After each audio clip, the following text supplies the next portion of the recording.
দেখছি রাস্তাঘাটে বাউলদের চুল দাড়ি ধরে কেটে দিচ্ছে, অথচ কেউ প্রতিবাদ করছে না। রাস্তার আশেপাশে অসংখ্য মানুষজন আছি আমরা, কিন্তু আমরা তো প্রতিবাদ করছি না। 360টি নদী যেমন এই বাংলায় এক সাগরে মিলিত হয়েছে, ঠিক তেমনি অজস্র সম্প্রদায়, অজস্র সাধক সম্প্রদায় এই বাংলার মধ্যে প্রাচীন কাল থেকে ছিল, এখনো আছে। আপনারকে আমরা এই প্রেমের পথ থেকে, এই ইশকের পথ থেকে দূরে সরে গেছি, যে জন্যে আজকে আমাদের মধ্যে এত ভেদাভেদ এবং আমাদের মধ্যে এত দ্বিধা।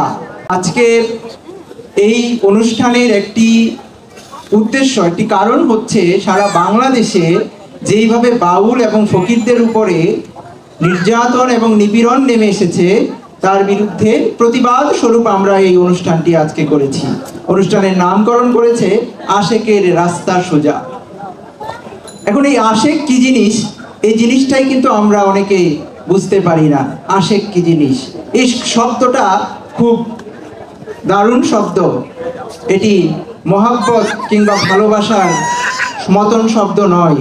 মহব্বত হচ্ছে একটা প্রদীপের কাছে যখন একটি মোহমুগ্ধ হয়ে একটি পতঙ্গ ধাবিত হয়, সেটিকে বলা হয় মহব্বত, সেটিকে বলা হয় ভালোবাসা। কিন্তু সেই পতঙ্গটি, সেই পরবানাটি যখন সেই সামাদানিতে জ্বলতে থাকা আগুনের মধ্যে ঝাঁপিয়ে পড়ে জ্বলে যায়, নিঃশেষ হয়ে যায়, বিলীন হয়ে যায়, সেটাকে বলা হয় ইশক। তো এই ইশককে আজকে আমরা এই প্রেমের পথ থেকে, এই ইশকের পথ থেকে দূরে সরে গেছি, যে জন্যে আজকে আমাদের মধ্যে এত ভেদাভেদ এবং আমাদের মধ্যে এত দ্বিধা। আজকে আমরা সেই প্রেমের পথ থেকে সরে গিয়েছি, সেই ইশকের পথ থেকে সরে গিয়েছি, যে জন্যে আমাদের মধ্যে আজকে এত দ্বিধা এবং এত দ্বন্দ্ব। আজকে রাস্তাঘাটে ধরে ধরে বাউল এবং ফকিরদের চুল দাড়ি কেটে দিচ্ছে। কেন? তার চুলের মধ্যে জটা হয়ে গেছে, তার দাড়ির মধ্যে জটা হয়ে গেছে। রাসূলের তো বড় চুল ছিল, তাহলে কোন ধর্মের ফতোয়া দিয়ে, কোন ধর্মের দোহাই দিয়ে আপনি তার চুল কাটছেন? তার চুলে যদি ময়লা থাকে, আপনি তার ময়লা পরিষ্কার কথা বলেন। ময়লা পরিষ্কার কথা বলতে পারেন কি পারেন না, সেটাও তর্ক সাপেক্ষ। কেননা এই বঙ্গভূমিতে তো অজস্র মুনি ঋষি সাধু ফকিররা এসেছে, সন্ন্যাসীরা এসেছে। এখানে বেদাচারী সাধকগণ ছিলেন, এখানে শৈবাচারী, বৈষ্ণবাচারী, দক্ষিণাচারী, বামাচারী, সিদ্ধান্ত আচারী, কৌলাচারী, গোরক্ষপন্থী, মীননাথপন্থী, কাপালিক যোগী, কর্তা ভজা, রায়ধনী, আল্লাধনী, কিশোরী ভজা, বলাহারি, অসংখ্য সম্প্রদায়। 360টি নদী যেমন এই বাংলায় এক সাগরে মিলিত হয়েছে, ঠিক তেমনি অজস্র সম্প্রদায়, অজস্র সাধক সম্প্রদায় এই বাংলার মধ্যে প্রাচীন কাল থেকে ছিল, এখনো আছে। আপনার মতে, আপনার মত অনুযায়ী চুলে ময়লা রাখা যাবে না, আরেকজনের মত অনুযায়ী চুলে ময়লা রাখা যেতে পারে। আপনি ছাই ভস্য গায়ে লাগলে ধুয়ে ফেলেন, আরেকজনের সাধনাই হতে পারে ছাই ভস্য মেখে সারা গায়ে, তারপরে সে সাধনায় বসবে। সুতরাং আপনি এই অধিকার কোথায় পেলেন যে বাউল এবং ফকিরদের ধরে ধরে আপনি চুল দাড়ি কেটে দেবেন? আপনার সেই অধিকার নেই। কিন্তু আজকে আমরা বলপূর্বক এই জুলুমের সঙ্গে, আমাদের এই সমাজ বলপূর্বক এই জুলুমের সঙ্গে একাত্ম হয়ে গেছে। আমরা দেখছি রাস্তাঘাটে বাউলদের চুল দাড়ি ধরে কেটে দিচ্ছে, অথচ কেউ প্রতিবাদ করছে না। রাস্তার আশেপাশে অসংখ্য মানুষজন আছি আমরা, কিন্তু আমরা তো প্রতিবাদ করছি না। প্রেমের শক্তির চেয়ে ঘৃণার শক্তি এত বড় হয়ে গেল।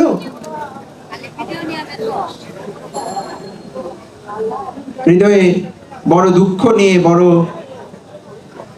দুঃখ নিয়ে আসলে কথাগুলো বললাম। আমাদেরকে সেই প্রেমের পথে ফিরে আসতে হবে, এই ইশকের পথে ফিরে আসতে হবে। মৌলানা রুমি কি চমৎকার বলে গেছেন, মৌলানা রুমি, যে আশেকান র মিল্লাত মাযহাব খুদাস্ত। যে আশেক, যে প্রেমিক, তার স্বয়ং তার কোনো ধর্ম নেই, তার ধর্ম অন্য সকল ধর্ম থেকে, মত থেকে, পথ থেকে ভিন্ন। তার ধর্ম স্বয়ং খোদা, সে তার প্রার্থনার মধ্যে স্বয়ং খোদাকে পেয়ে থাকেন। সুতরাং সেই আশেকের পথে, সেই ইশকের পথে আমাদেরকে ফিরে আসতে হবে, প্রেমের পথে ফিরে আসতে হবে। যতদিন আমরা এই প্রেমের পথে ফিরে না আসতে পারবো, ততদিন আমাদের মুক্তি নেই। আমরা ঘৃণাতে অন্ধকারে এবং জুলুমের মধ্যে আমরা নিজেদেরকে ডুবিয়ে ফেলবো। তাই আমি আজকের এই অনুষ্ঠানে এই উদাত্ত আহ্বান সকলের প্রতি রাখবো যে যেখানেই দেখবেন বাউল ফকিরদের উপর নির্যাতন চলছে, অত্যাচার চলছে, শুধু বাউল ফকির না, যে কোনো মানুষ, যে কোনো মত পথ সম্প্রদায়ের উপরে সাম্প্রদায়িক নির্যাতন চলছে, সেখানেই প্রতিহত করবেন। যদি প্রতিহত না করতে পারি তাহলে আমাদের এই এতদিনের সভ্যতার যাত্রার পথ মুখ থুবড়ে এখানে পড়ে গেছে বলে আমাদেরকে মেনে নিতে হবে। আমরা মুখ থুবড়ে পড়ে যেতে পারি না। বুল্লে শাহ, বাবা বুল্লে শাহর একটা কালাম শুনিয়ে আজকে আমি আমার বক্তব্য শেষ করব। বাবা বুল্লে শাহ বলেছিলেন যে মসজিদ ঢা দে, মসজিদ ভেঙে ফেলো, মন্দির ঢা দে, মন্দির ভেঙে ফেলো, ঢা দে জো কুছ ঢেন্দা, যা তোমার ভাঙতে ইচ্ছা হয় ভেঙে ফেলো, पर किसी दा दिल ना धावे रब दिला विच रहंदा, কিন্তু কারো হৃদয় ভেঙো না, রব তো, ঈশ্বর তো হৃদয়ে থাকেন। তাহলে সেই ঈশ্বরকে হৃদয়ে না খুঁজে কোন তীর্থে আপনি খুঁজছেন? আপনি খুঁজেন আপনার মতো, আমরা আপনাকে বাধা দিব না। আমাদের খোঁজার পথে আপনি বাধা হয়ে দাঁড়াবেন না।